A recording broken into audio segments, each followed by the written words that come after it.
Now today we'll be discussing about a very important viva question, that is what is apex beat and what is the significance of the apex beat. Now apex beat, it is the lowermost and the outermost portion of the precordium. Now what is precordium? It is the area of the chest which overlies the heart, where a definite thirst can be felt and is always uh, 1 to 2 centimeter inside the midclavicular line, is in fifth intercostal space, and less than 2.5 centimeter in diameter. Now all these points are very important to exactly define the apex beat. So how do we localize apex beat? Is very simple. The patient has to be in supine or in the left lateral position. We have to place a flat of our hand over the chest or the precordium, where we can see or where we can feel the thirst. Once we can localize the definite thirst, we can simply put a fingertip over that thirst area, and that is what is apex beat. Now, what is the significance of this apex beat? Now, on the basis of this apex beat, we can actually tell whether this apex beat is hyperdynamic or heaving in nature. Now, what do you mean by hyperdynamic or heaving? Now, hyperdynamic apex is what is forceful but ill sustained, whereas heaving, it is forceful and very well sustained apex beat thirst. So ill-defined means it is usually always more than 2.5 centimeter in diameter, whereas when we call it as heaving, it is less than 2.5 centimeter in diameter. So if it is 2.5 centimeter, more than 2.5 centimeter, it usually very commonly occupies two or more than two intercostal spaces, whereas in heaving, as this is less than 2.5 centimeter, is usually occupies only one single intercostal space. The most important thing about this is when we say that it is hyperdynamic, it has to have a volume overload, because as it is ill sustained, as it is more than 2.5 centimeter diameter, there must be dilation of this apex. And this dilation occurs because of the large blood volume that occurs because of the volume overload. So we have to find out the cause for volume overload, whereas in heaving, as it is still very well localized and it is not dilated or it is not spread, it means there is no volume overload, but instead there is pressure overload. So by coming to know whether it is hyperdynamic or heaving, what we can simply come to know is what could be the underlying disease that the patient has. So if you are getting a hyperdynamic apex beat, the underlying disease can be MR, because we know we have left atrium and left ventricle. So and we have this aorta. So this is LA, this is LV, this is aorta, and this is mitral wall. So ideally only the mitral, through the mitral wall, the blood flow should only be from LA to LV. But in MR, mitral regurgitation, what happens is the blood flow through aorta also through the mitral wall in systole.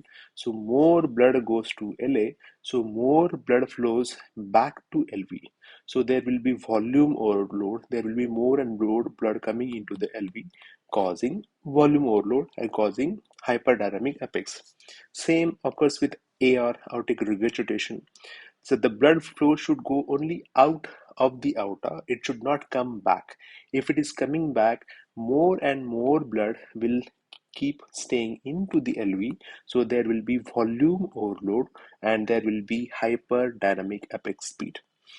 Patent ductus arteriosus. We know that patent ductus arteriosus is a congenital anomaly, and it is a connection between aorta and the pulmonary trunk or pulmonary artery, so that there is more blood flow in the heart system, so that over a period of time there is more and more blood which actually flows to the left ventricle, and you get LV overload, and automatically there will be hyperdynamic apex beat.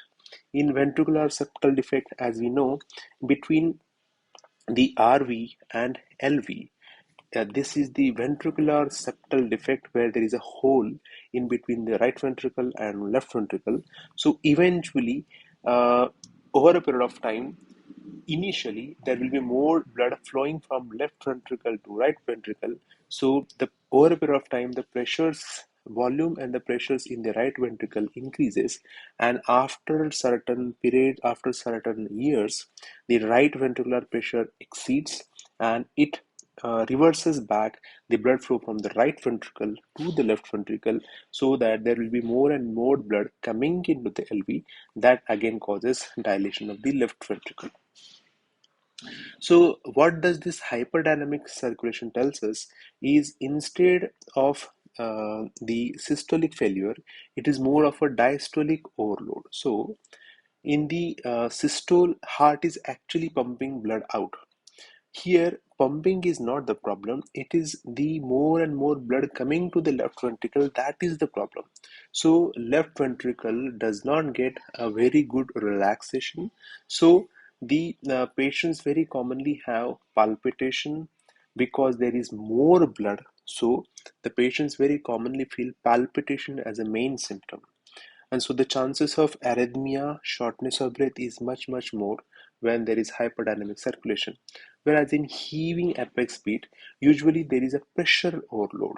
So pressure overload means the apex beat usually is situated medial to midclavicular line only, and the apex beat is usually less than 2.5 centimeter only, but there is very commonly left ventricular hypertrophy, and the compliance of the LV is very poor. The relaxation of the left ventricular is very poor. If the left ventricle relaxation is poor, there will be diastolic dysfunction definitely, and the patient will more of have shortness of breath. So whenever there is hyperdynamic apex beat, palpitation is very common symptom because the volume of blood is very high usually. And when it comes to heaving apex beat, the volume is not much more. So palpitation can be the symptom, but the main symptom is shortness of breath because the LV is very stiff. The LV usually has left ventricular hypertrophy. So the disease underlying are very common. That is hypertension, because there will be more pressure in the blood vessels. So there will be more pressure in the aorta. So hypertension very commonly causes this heaving apex bit, aortic stenosis, left ventricular outflow obstruction. This again, they cause more and more strain on the left ventricle. So volume overload is not there, but actually there is pressure overload. Now coarctation aorta is aorta where there is stenosis or there is narrowing of the aorta outside the left ventricular outlet. So these all diseases causes left ventricular pressure overload, so that there is systolic overload. So shortness of breath, fatigue, chest pain, these are very common symptoms. So in these disorders, chest pain is not common, but more of a palpitation and shortness of breath is common.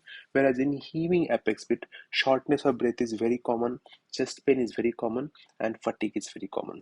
I hope this was the very important topic on apex speed, and we'll come with more and more topics like this. And thank you.